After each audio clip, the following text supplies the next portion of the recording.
What's up, everybody? Welcome back to a brand new episode of WWE Content, and let's talk about it. I mean, the aftermath of the Royal Rumble. The Royal Rumble by itself was just insane in Saudi Arabia. The crowd went wild for literally every single match. Monday Night Raw, the aftermath after the Royal Rumble, just got 10 times better, and then SmackDown just was even greater than last week, leading up to the Elimination Chamber. And then for all my AAA fans out there, we have now a stipulation where, of course, Dominic versus Kingo for the AAA Mega Championship.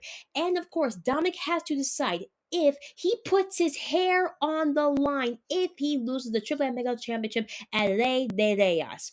Oh my freaking god, it has gone bigger and better than last year's Road to WrestleMania. Now, last year's Road to WrestleMania, I mean, it was cool, CM Punk coming back and, Roman Reigns coming back after he lost the title at WrestleMania 40 against Cody Rhodes for Cody to finish his story.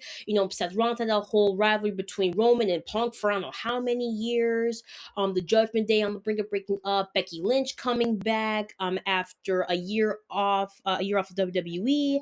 I mean, last year's road to WrestleMania, it was, not that bad. It was pretty decent. Of course, John Cena becoming a 17-time champion, breaking Ric Flair's record.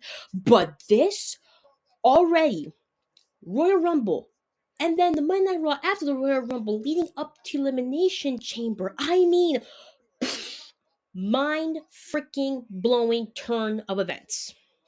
I mean, first, Liv Morgan betraying her Judgment Day sister to win the Royal Rumble. And then, of course, the phenomenal AJ Styles retired from wrestling officially. I mean, done. It's over. To Drew McIntyre retaining. I didn't really care about that match because, whatever, it's Drew McIntyre. No one cares about him.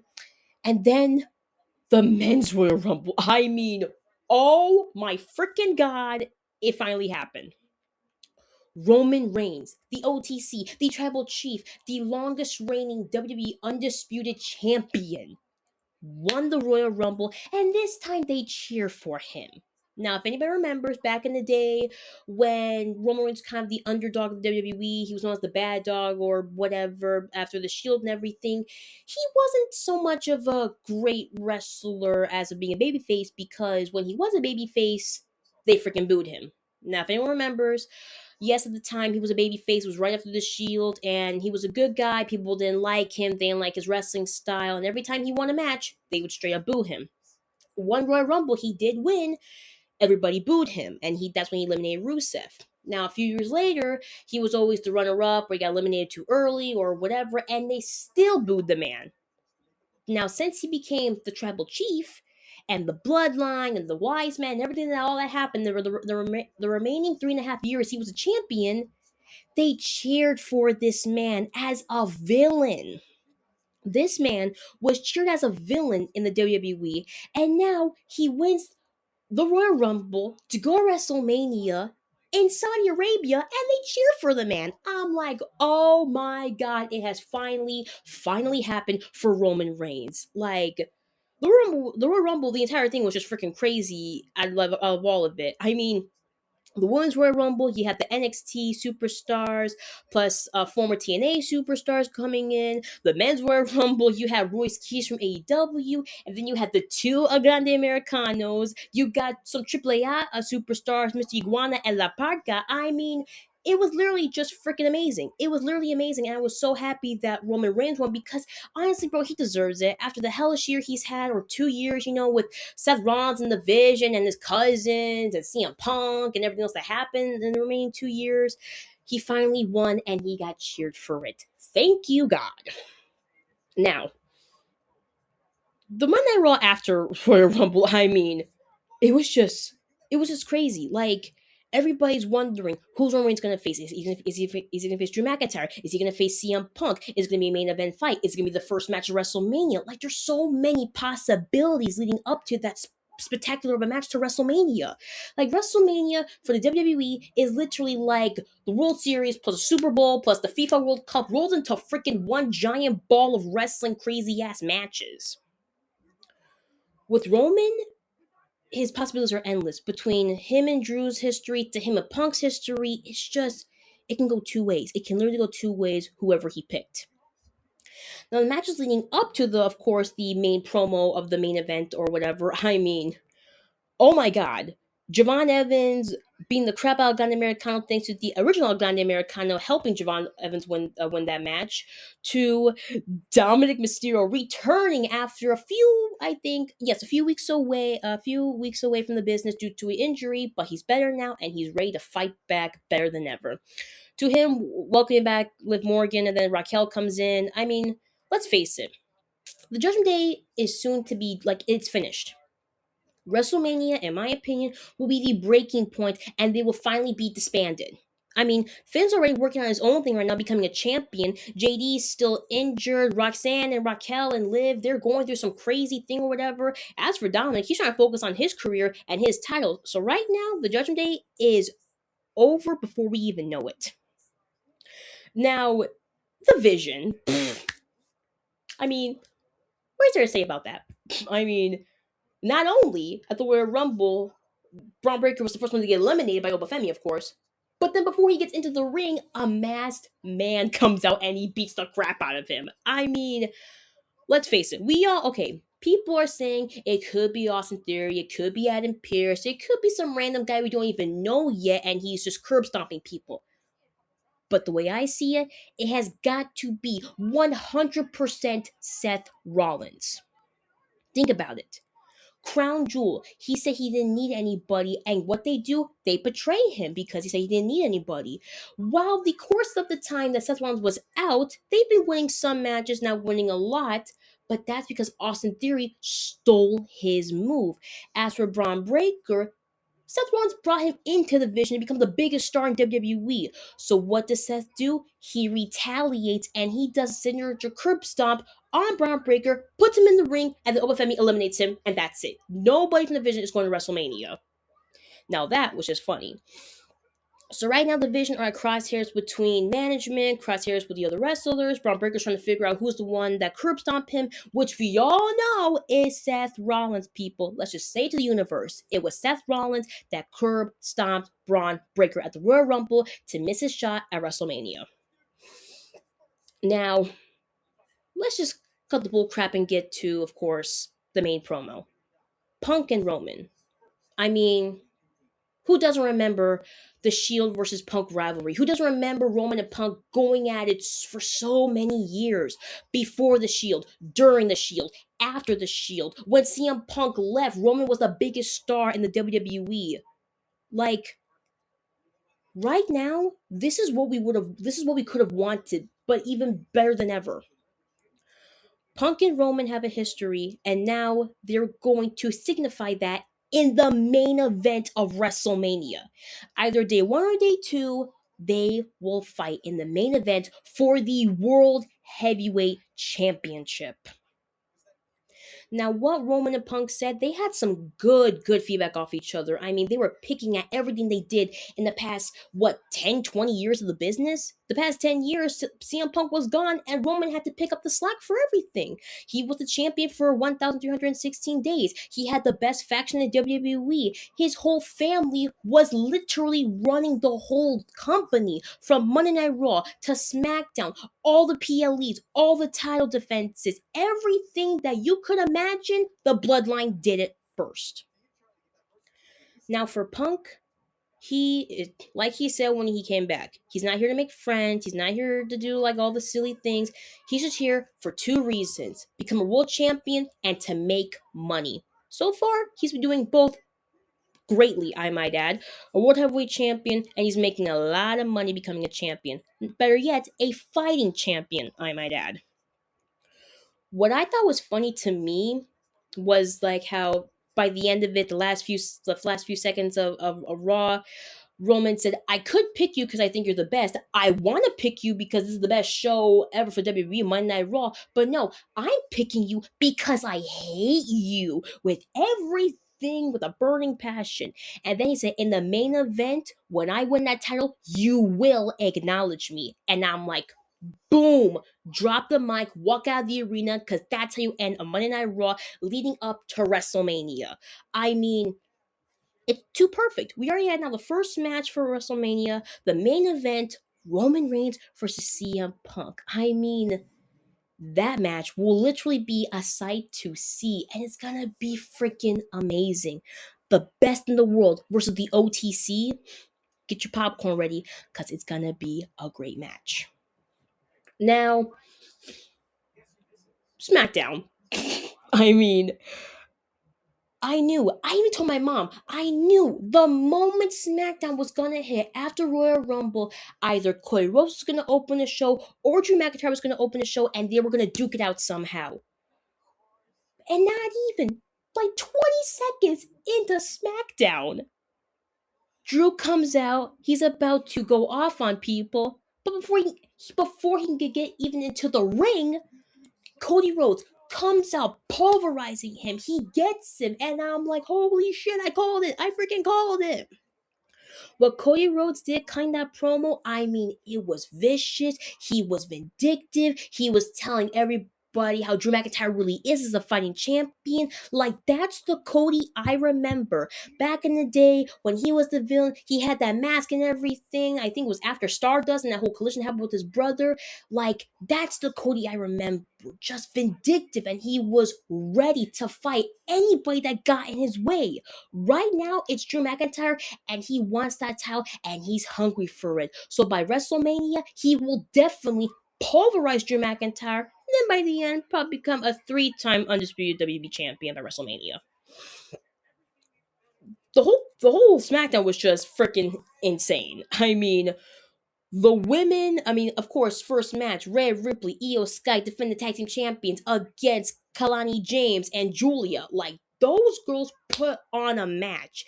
And what Rhea and Io did, I mean, it was a sight to see. It was freaking amazing. All the cool moves, Rhea dominating both the girls at one time, their signature moves, the top moonsault, headbutt, riptide, whatever you can think of, they did it. And now I'm like, this is what being a fighting champion is all about. You fight the best, and you still come out as the winner in the end. All the matches were just amazing. I mean, now Elimination Chamber is around the corner, and we got qualifying matches. The first one we had was Chelsea Green versus Tiffany Stratton versus Lash Legend. Now that match, oh my god, that was just freaking funny to see.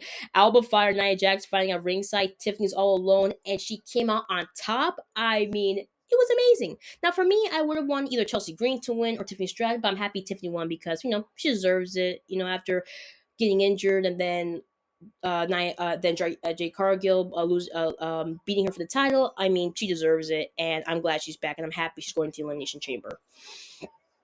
Now, with everything that's been going on, Liv, of course, has to go to SmackDown because Royal Rumble winning, she has to pick and choose who she wants to wrestle at WrestleMania for the title. With Jade Cargill coming out, I'm like, girl, just stop. Okay, look, you never defend the title. You're not even that good of a wrestler, in my opinion. You're not that good of a wrestler. And yet you're saying that you're the bad bitch. You're the main attraction. Like, seriously, what is the matter with you? No, seriously, what is the matter with you? Because, like, I don't know what you're thinking about thinking you're the best of the best, but girl, I saw the Bella Twins. I saw Bianca Belair. I saw Naomi. I saw Rhea Ripley wrestle the best of the best women in the WWE. And in my opinion, girl, you are not on that level. Not yet, but right now you're not on that level. Which, of course, this promo goes into a tag team match, and who tag teams with Jade Cargill than her number one enemy, Jordan Grace. I'm like, oh my god, this is gonna be a funny match. And then Jordan Grace picks up the win. I'm like, she literally picked up the win as soon as Jade Cargill did her signature move. She throws her out the ring and gets the pin. Now that means she will be the number one contender to fight Jade Cargill this week on Friday Night SmackDown. Now that is going to be a crazy match to see.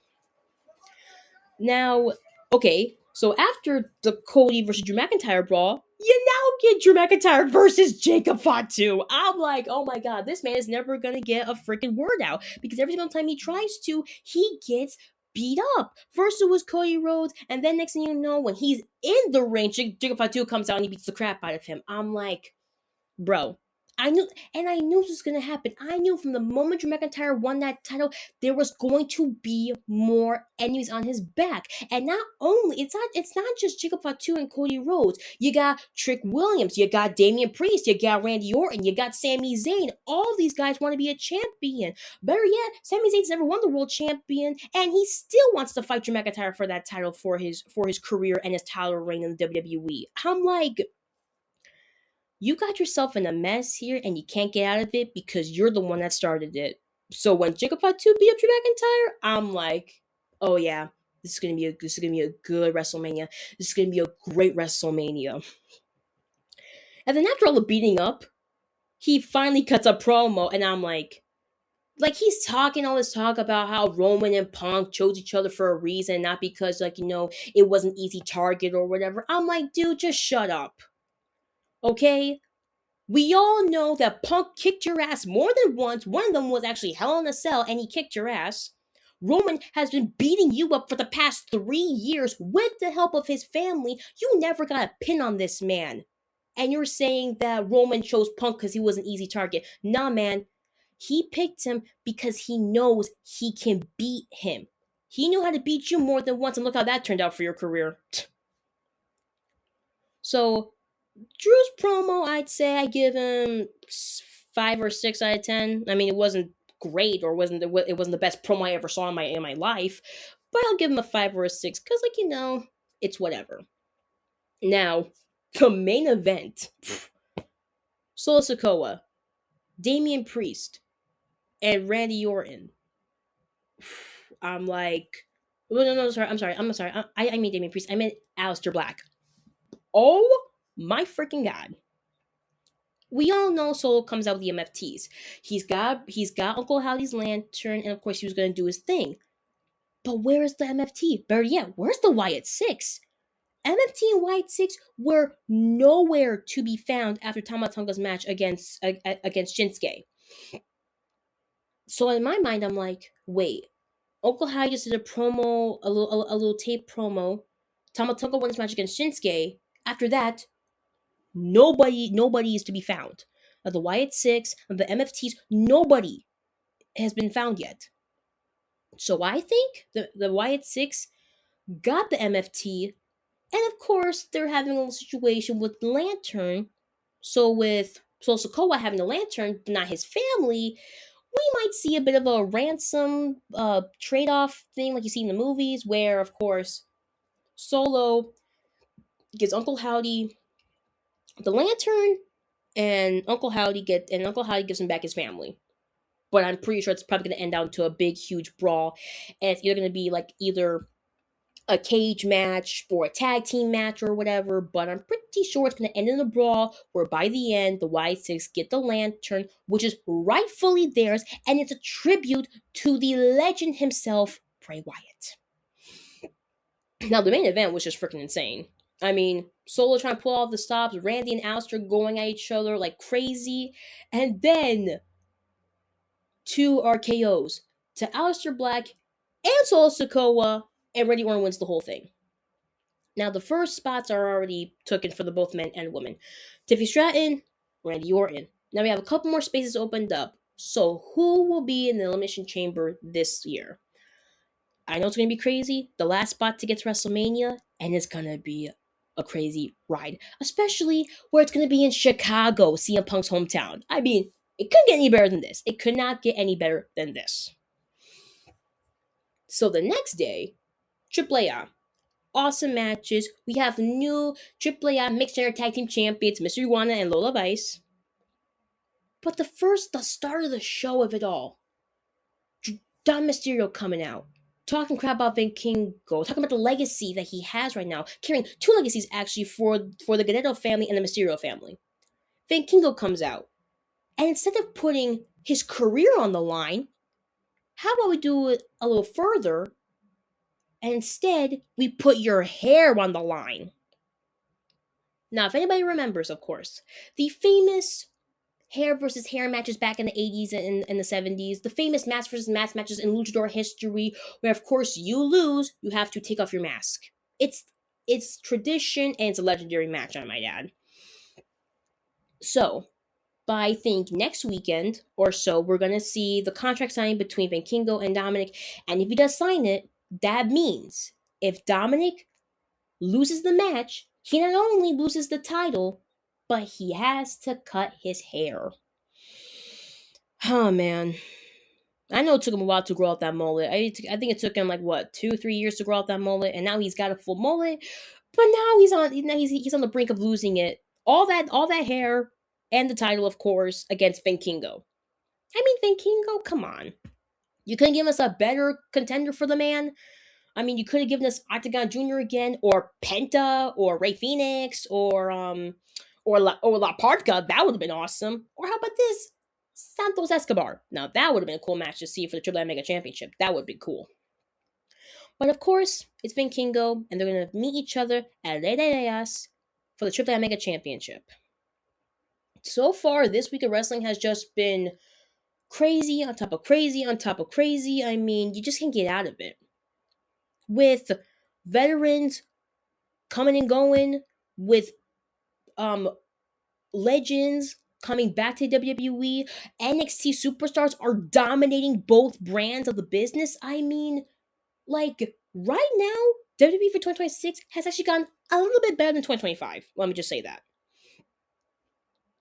Right now, the whole landscape of the WWE has changed in so many ways with matches, title opportunities, legends retiring, but you got other legends coming back to WWE and making it bigger and better than ever.